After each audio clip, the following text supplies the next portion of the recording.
视网的一个类型。大家可以回头再仔细的看一下文字，如果感兴趣的话。在后面的话是我们这个展览是既然是双面镜，它其实里面也暗含着一个是不同作品的一个对比。其中一方面的话呢，就是咱们中国的书画；另外一个方面的话呢，就是咱们的植物科学画。这边的第一个部分，我们是挑选了深圳美术馆馆藏的一些书画、水彩和国画的这些作品，以及那个咱们深圳市西湖植物园的都是假的，还有早上参与过我们讲座的丽丽老师的那个植物科学画，来一起给大家呈现出这样子的一种对比。咱们第一组的对比的话，就是那个咱们鲁务逊先生他的一个苏帖，跟咱们李书豪老师他的一个攀枝花苏帖，这两张作品的一个对比。鲁务逊先生的话，熟悉审美的朋友们可能就会比较认识到这位老先生的一个创作历程，因为在去年的时候，咱们审美这边也举办过鲁务逊先生的一个风景画方面的回顾展，山水画方面的回顾展。他老先生是在今年5月的时候过世了，所以咱们这一次展览里面也挑选了好几张鲁先生的书画作品来算是对他的一个致意。然后旁边的这一幅的话，我们有请施华老师给我们介绍一下。好，谢谢大家。那个我来介绍一下哈，我们科学化的一个宗旨就是我们作为科学的一个基础和一个插画，我们出现在科学的一些杂志上面，或者说辅助科学来做一个解剖，还有插画的一些功能。那么这一幅画呢，我们是给深圳市仙湖植物园做书帖的基因分组的一部分的插画。这一幅所体现的是书帖的整一株的一个形态。我们这个书帖它是分植物有没有雄雌之分？观众们可以回答一下吗？有。但书帖应该没有吧？书帖没有。好，我们现在来先说一下哈，书帖它其实是有分雌雄的。怎么分？这个叫做大孢子叶球，这个是小孢子叶球。那么圆形的就是它们的雌株，雌株它们是分株的，不在蚁株上面。那么也就是我们俗称的公母之分哈。然后这个是它们的雄株。那么我在画的时候就会体现它的叶子，叶子基本上是一致的，然后它的绒毛，然后它的干，它的珊瑚根是一定要出现的，这是它科学的一个表达，然后是它的根部。这个大孢子叶球它是一个大概是一个半圆形的一个状态，里面是有它的种子的。种子呢，它其实在非洲也很多。他们的公民他们会采集之后它是有淀粉的，也作为一个粮食。这个野猪也吃，在仙湖野猪也会吃它的。这个植物是相当有趣的，所以我们要把它整一株画出来，让大家可以看到我们整一株的植物是怎么生长的，它的整个形态是什么样子的。这一株我就大概讲在这里了。有没有什么疑问？有。第一个，他为什么没有写比例尺？还是这个画本身只是写意的，不是写实的，不是严格按照比例尺来画的。严格按照比例尺来画的，它的整个植株确实是这个样子的。但是呢，这个没有标比例尺，是因为我们会在杂志上，它会把那个比例尺标出来。没在这幅画上。它全株大概高多少？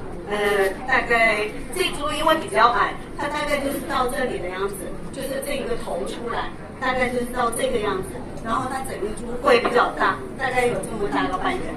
啊，它这个大概是比我的手要长一点吧，大概这么长。这一株呢？因为我不知道老先生画的是什么书帖，那书帖又分很多。谢谢。我们仙湖植物园大概240种，在全国呢，我们仙湖植物园的书帖是占基本上是最多的保种之一。就是仙湖植物园做这个书帖种，它是做的比较全的。我们因为是国家资源保护中心，所以书帖保护的种是比较多的。那我问一个学术上的问题，就比如说您说这个东西非洲人肯拿得吃，它如果母就是一般它有个母产量，一个母产量大概能达到多少？这个不是主食，这个只是像我们有时候会拿那个苹果的果子叫凤莲果，也会拿来做粮食，就拿来也会拿来做烧菜的一部分，就有点这种道理啊，它不是主食。好，谢谢，谢谢。那个珊瑚根是干什么用的？珊瑚根是它们作为一个气体，就是它要呼吸一样的价值，它会出在这个位置上。它会生长在那些经常被水淹没的地方，是吗？不是，它会出来地面上。然后大概会这样子，也有在土里的，但它很多都会出在地面上。就是说，这个植物生长的环境经常比较潮湿，经常比较淹水会涝，所以它长这个根出来。不是，是这样子。老师，为什么叫珊瑚根？它长得像珊瑚的样子吗？有点道理。珊瑚根。好，下一个吧。好，我们准备下一个。珊瑚根，细根，细根，有些特别长，延到可能3-4米以外的地方。好，没人问就下一个了。好，我们下一个。我们这一部分还给大家列出了一些，比如说那个菠萝和菠萝，柿子和柿子，然后杜鹃和杜鹃一些植物科学化和那个书画方面的一个对比，大家也可以仔细再看一下。如果要详细说一点点的话，比如说这一张是那个郑爽老师他的一个作品。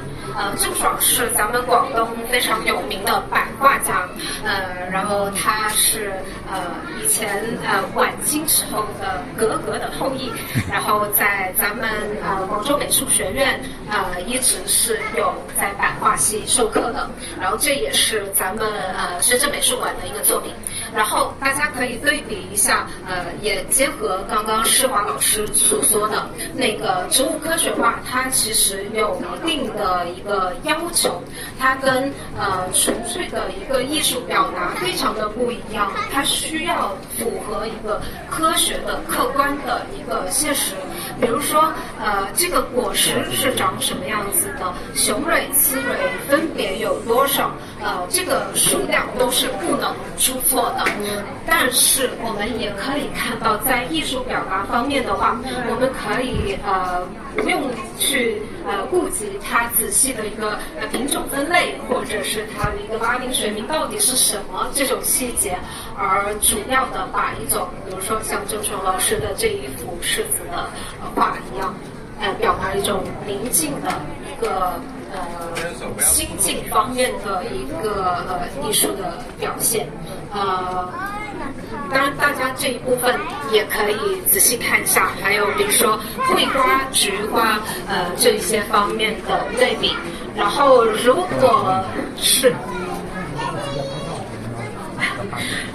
是对那个比较有年代一点的作品感兴趣的话，咱们现场这边也有几张是英国的柯蒂斯植物学杂志的一个版画，铜版画，在这边展示出来。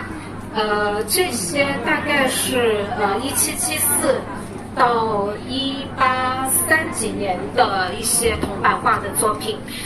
我觉得非常有意思的一幅的话，就是这一幅我们大家可能知道是天堂鸟，或者是叫鹤望兰。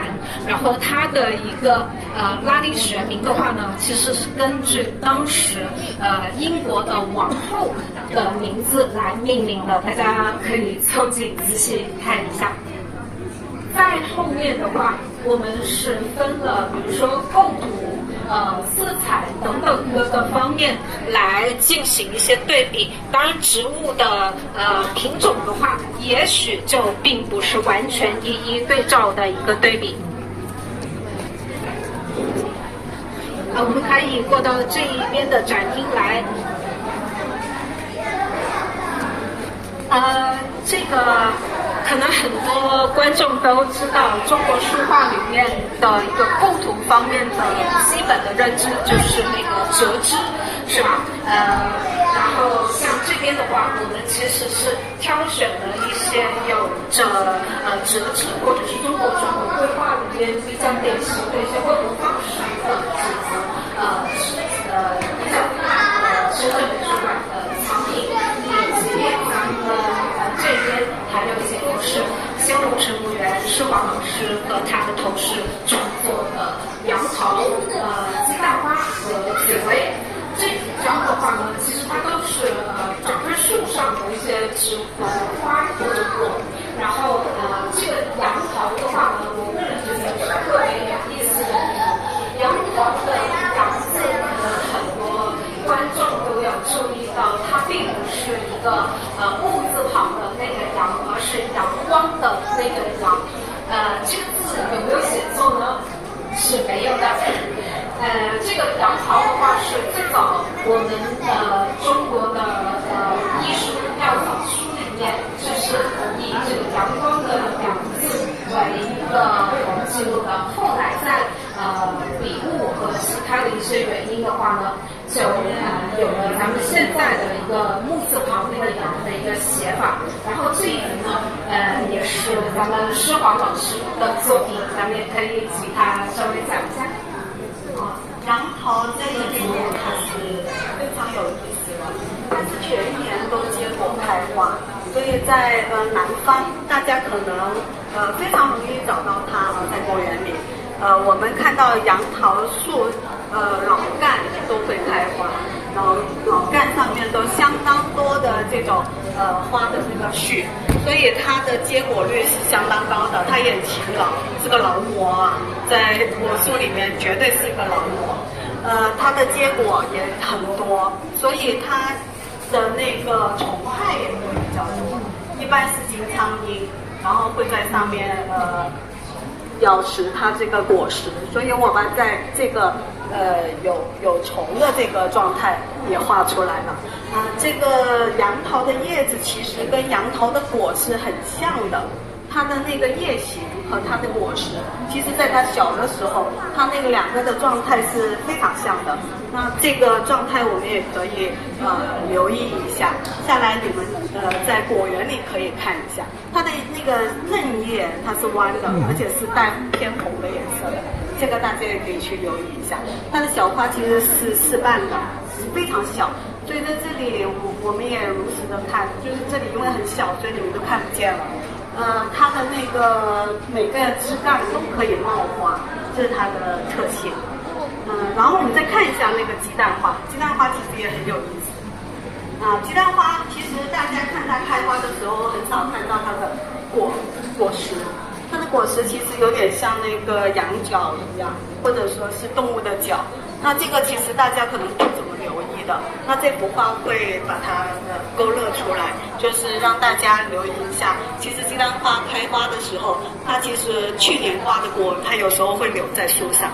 那这个也会表现出来。鸡蛋花其实很多时候就是开花的时候是没有叶子的。深圳有时候也会出现这种，也会很有叶子，也会开花。这是它的那个季节，一到冬天它全部都会落，几乎就是没有叶子也没有花，就是一个光杆子。这个鸡蛋花很有意思的一个地方。这是小叶紫薇，这是是徐老师画的，徐丽老师我的同事画的。其实紫薇也蛮难画的，它那个扭状的那种花瓣，它其实蛮特别的。那这几幅我们先讲到这里，好不好？一会儿我直接引到那个台前去。好。像我就直接引过来了。我们讲一下这个，有小朋友在这里引我了。这幅呢是小美女稍微等一下下。然后这幅是喜马拉雅的苔藓的一个意象。为什么说是意象呢？因为它是把所有苔藓的喜马拉雅苔藓的是集中在一个画面。等一下下。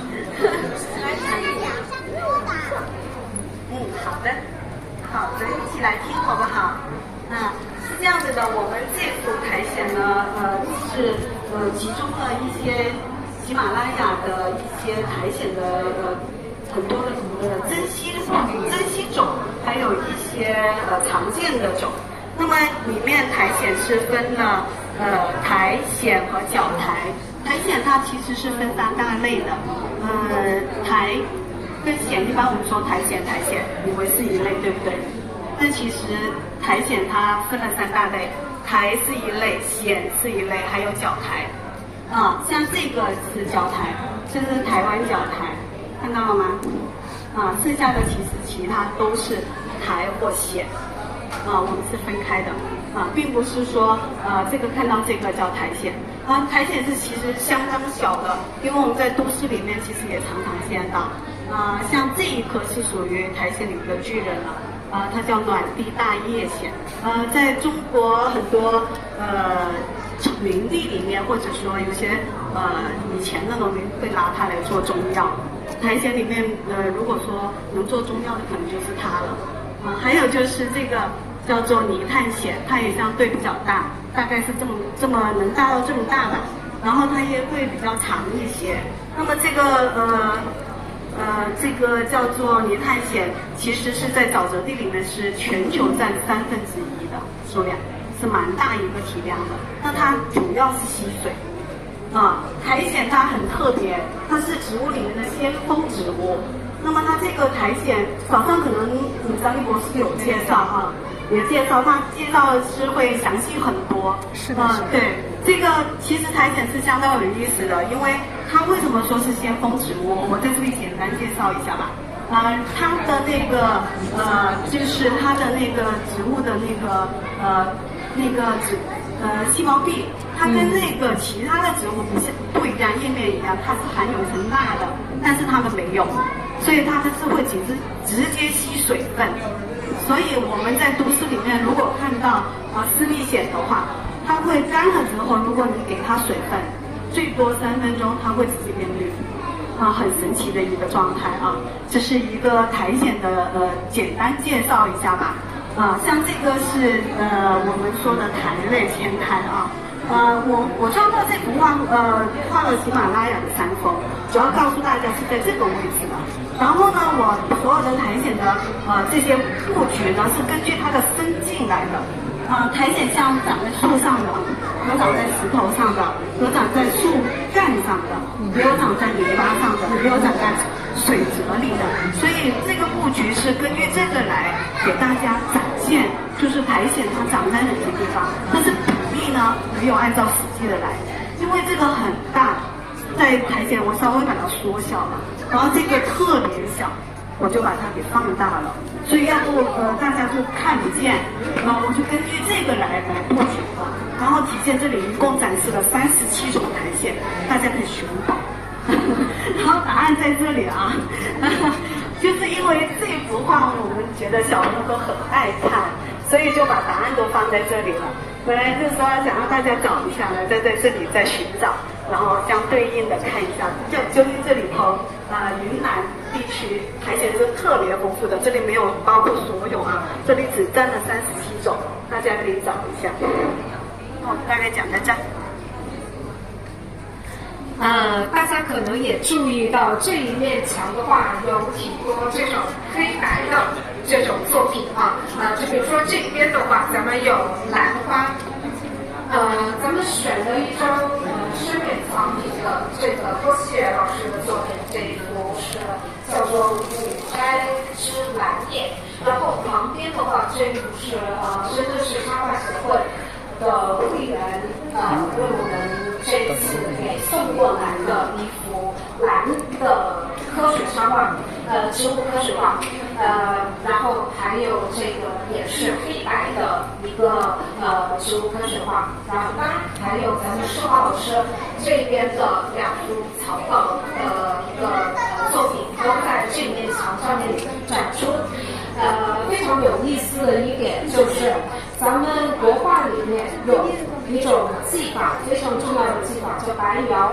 然后在植物科学画里面也有一种非常重要的类型画，叫做墨线画。像这2幅，咱们就叫它做墨线画。然后植物科学画里面墨线画是不是就是一个草图呢？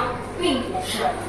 墨线画其实非常的考验功底，黑白就是它最终呈现的一个样子。咱们看到很多植物学的一些读物里面，或者是一些出版物里面的话，它会有很多黑白的一个植物插图。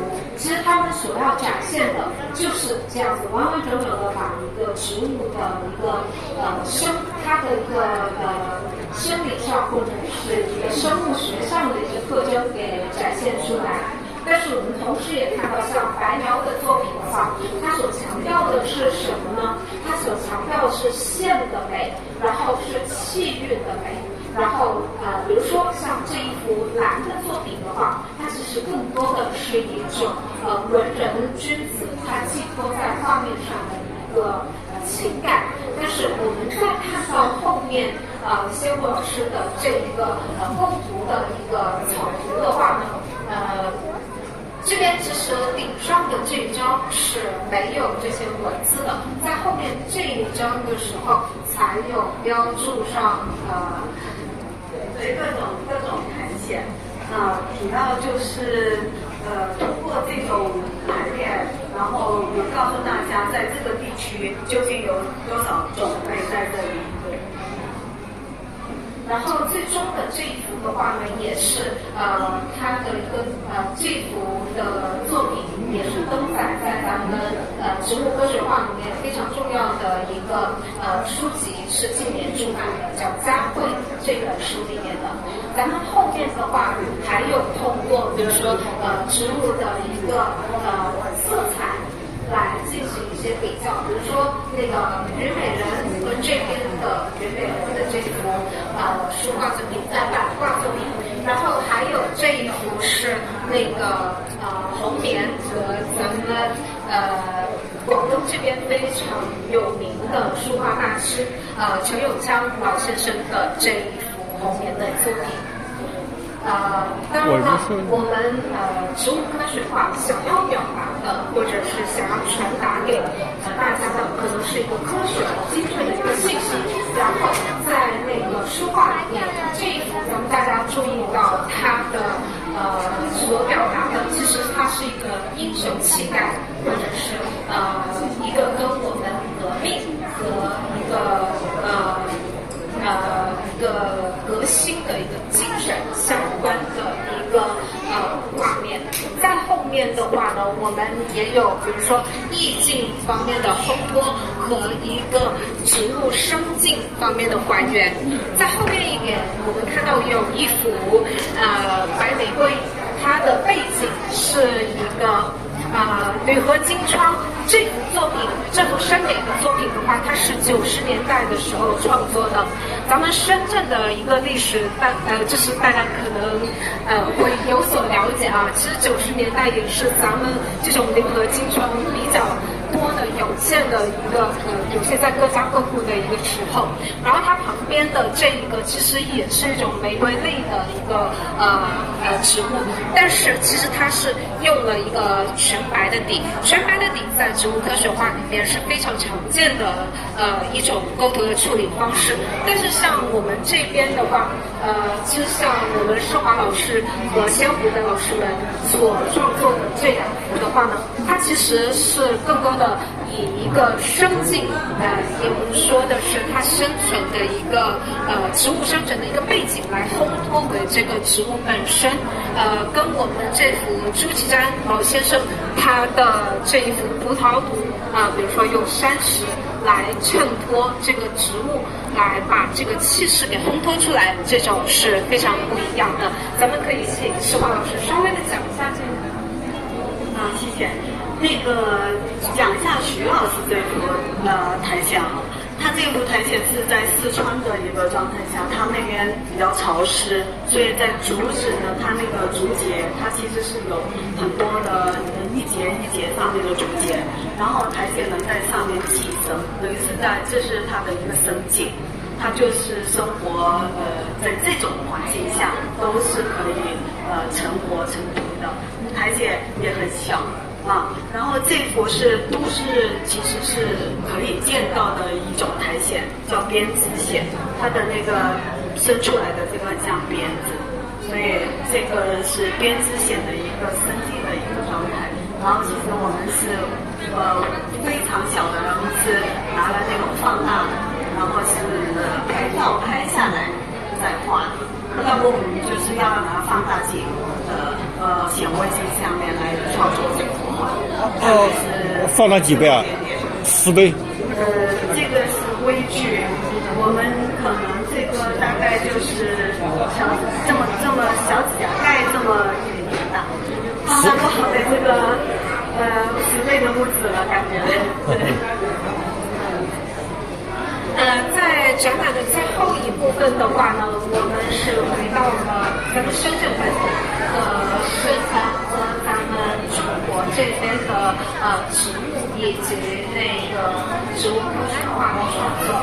咱们第一幅这一幅非常漂亮的绣球花，这位创作者是黄菊芬，然后她是最早来到深圳的女性艺术家之一。这幅画一挂上的时候，我是非常感动的，就很感谢深美能够把这幅拿出来，在这个展览里面展示。它有一种非常非常女性的，同时也是有一点，我甚至可以说有一点点像梵高那样子的平静和那种精神力量在里面。在后面的话，还有一些是咱们仙湖这边早上大家听过讲座的朋友都有注意到这个这个就是咱们张艺谋是早上也说过的这个练习周色。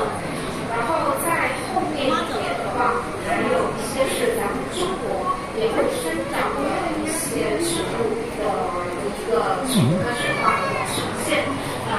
比如说像这幅雾面油画的话，它和前面的后面这幅大火布帘其实是咱们国家的那个保护级的植物。然后在最后的这个地方的话呢，咱们选了一张，因为空间有限特意选的一张就是海桑花。这个作者的话也是特别关注那种海边图书领域的一个植物的描绘。这个的话，以后大家到深圳的海边走走，说不定也能发现这样子的海桑花的植物。好的，就希望这个展览能够给大家带来更多的一个快乐和一些小小的启发。那个